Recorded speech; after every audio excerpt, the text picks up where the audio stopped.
Oke, pada video kali ini saya akan membimbing untuk membuat kuesioner atau angket secara online menggunakan aplikasi Google Form. Jadi langsung saja diketikkan Google Forms atau langsung melalui linknya www.google.com forms ya. Jadi pastikan itu yang forms ya. Nanti akan muncul tampilan awal seperti ini. Jika sudah, silakan langsung diklik saja go to Google Forms. Biasanya harus login dulu, tapi ketika kalian sudah login ke alamat Gmail kalian akan muncul tampilan seperti ini. Kemudian kita awali dengan klik yang blank atau yang plus untuk membuat kuesioner baru.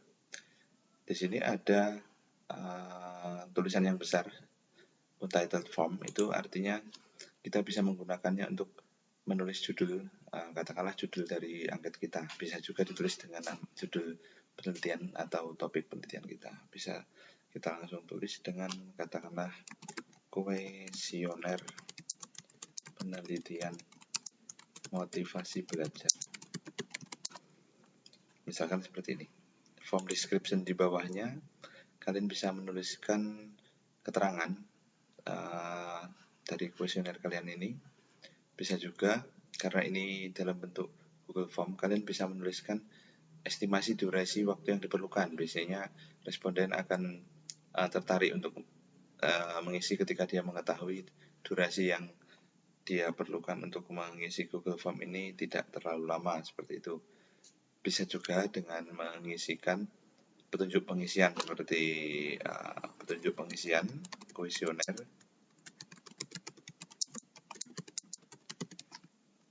Ya, jadi jika saya menggunakan skala Likert ya, yang artinya saya menggunakan sangat setuju, kemudian setuju, netral, tidak setuju, dan sangat tidak setuju, itu menggunakan skala Likert 1-5 atau 1-4 ya. Saya yang menggunakan yang paling populer 1-5. Dengan 1 sama dengan sangat tidak setuju, skor terkecil. 2 tidak setuju. Yang ketiga itu bisa menggunakan netral. Yang keempat itu setuju. Yang kelima itu adalah sangat setuju. Ini adalah salah satu contoh saja ya. Jadi kalian bisa memodifikasi, tapi ini biasanya yang paling populer dikenal dalam penelitian kuantitatif untuk skala Likertnya. Oke, kembali ke sini. Kemudian setelah kita menambahkan keterangan, biasanya di awal kuesioner kita harus mengisi identitas ya. Bisa nama, bisa jenis kelamin, bisa domisili. Saya contohkan, kalian bisa langsung masuk di sini. Jenis kelamin. Jenis kelamin hanya ada 2, yaitu laki-laki dan perempuan. Biasanya ini otomatisnya ini ada suggestion-nya langsung perempuan. Nah, pada jenis seperti ini kan kita nggak bisa milih dua-duanya, hanya milih salah satu, maka ini adalah jenis multiple choice atau pilihan ganda ya. Kalian juga bisa menambahkan gambar di sini.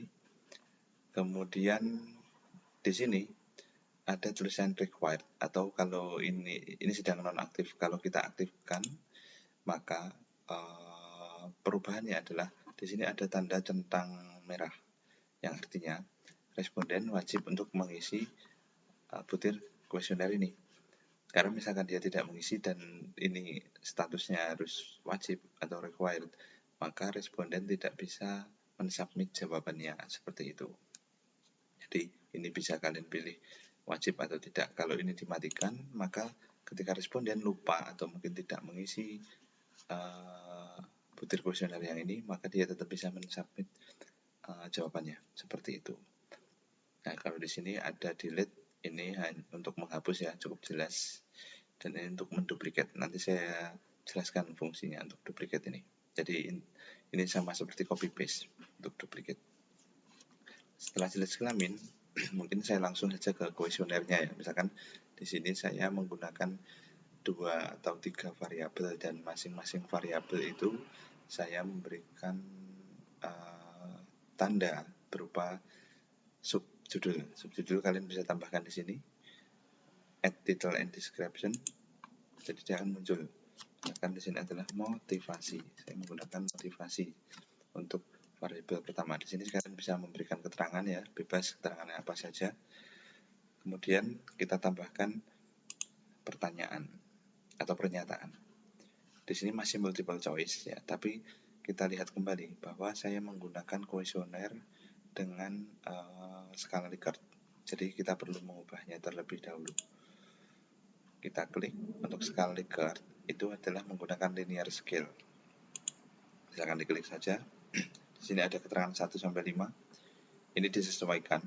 Jadi kalau misalkan skala Likert kalian hanya sampai 4, ya ini diganti ke 4. Tapi kalau sampai 5 ya 5. Nah, ini labelnya. Untuk 1 kan tadi adalah sangat tidak setuju. Ya, tinggal diisikan saja. Untuk 5 adalah sangat setuju. Nah, oh ya, ini saya lupa mengisikan butir pernyataannya. Saya katakanlah saya merasa termotivasi untuk belajar. Misalkan seperti ini. Kemudian katakanlah saya ingin membuat butir pernyataan lagi dari variabel motivasi. Kita bisa klik plus ini, add question, atau kita bisa lebih cepat dengan klik duplicate. Ini fungsinya tadi. Nah, kita tinggal ubah saja butir pernyataannya. Jadi kalau model pernyataannya sama-sama skala Likert, kita tinggal duplicate ya. Kita tinggal ubah. Katakanlah saya belajar dengan tekun. Misalkan saja seperti ini. Ini hanya contoh. Oke. Kemudian kalau kita ingin beralih ke variabel yang kedua berikutnya, tinggal menambahkan title description. Ini misalkan hasil belajar. Ditambahkan lagi. Nah, di sini tinggal teruskan sama seperti yang ini tadi. Kita bisa menduplikat dari sini dan kita geret ya. Ada tanda panah 4. Misalkan kita mau pakai ini untuk butir pernyataan hasil belajar, itu bisa seperti ini. Nah, misalkan kita mau menggunakan butir pernyataan yang responden itu bisa menjawab lebih dari satu ya, misalkan aktivitas seperti aktivitas sehari-hari atau apa, maka kita bisa menggunakan yang checkbox ya. Jadi di klik dulu yang linear scale, kita ganti dengan checkbox. Checkbox itu misalnya misalkan pernyataannya adalah aktivitas belajar pada hari ini. Misalkan saya menggunakan membaca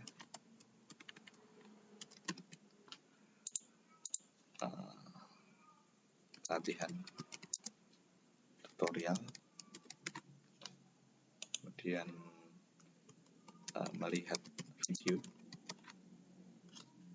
kemudian membaca jurnal.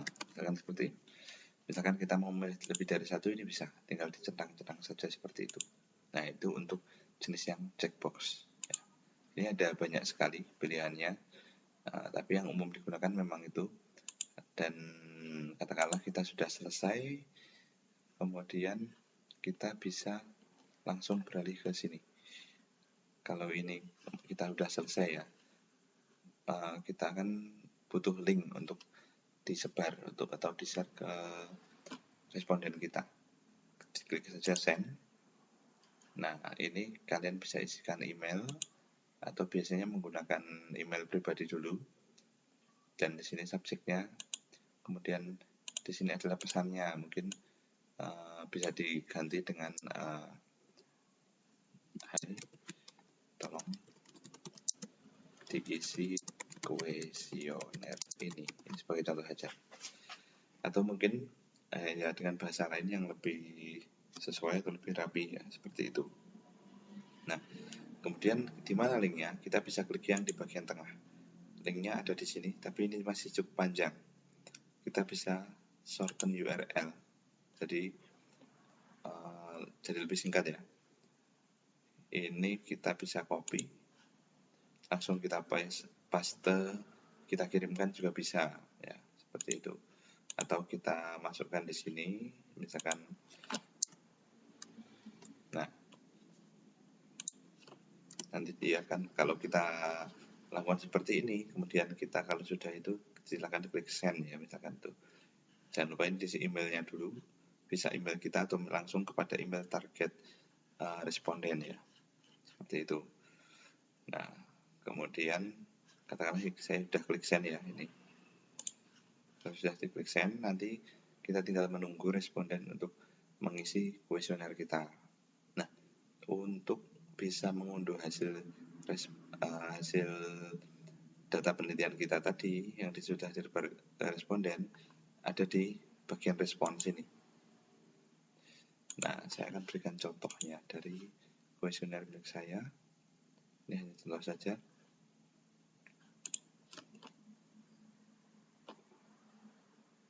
Nah, ya, ini adalah kuesioner yang sudah saya share ke responden. Kemudian, misalkan, nah di sini saya mendapatkan responden sebanyak 396.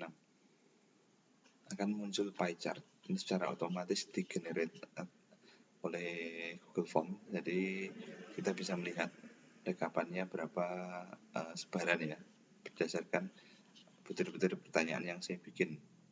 Nah, seperti ini. Jadi ada statistik-statistik yang bisa kita manfaatkan juga di sini. Kita bisa copy paste untuk kita masukkan ke dalam makalah atau jurnal kita. Kemudian di sini ada histogram jawaban dari per butir-butir masing-masing pernyataan ya. Jadi kita tinggal menganalisa. Nah, pada saat kita ingin menguji hipotesis kan kita harus menggunakan analisis ya. Berarti kita harus bisa mengunduh data-data ini. Nah, untuk mengunduh datanya tinggal diklik yang di bagian sini ada logo hijau, kotak warna hijau ini kalau diklik dia akan mengarah pada dokumen berbentuk Microsoft Excel seperti ini. Ya, seperti yang saya tunjukkan di video nanti, di video tentang uji validitas menggunakan SPSS. Jadi data yang seperti ini kalian bisa modifikasi, bisa juga kalian download ya. Nanti tinggal dimanfaatkan sesuai dengan kebutuhan. Oke, itu cukup mudah ya. Silakan mencoba.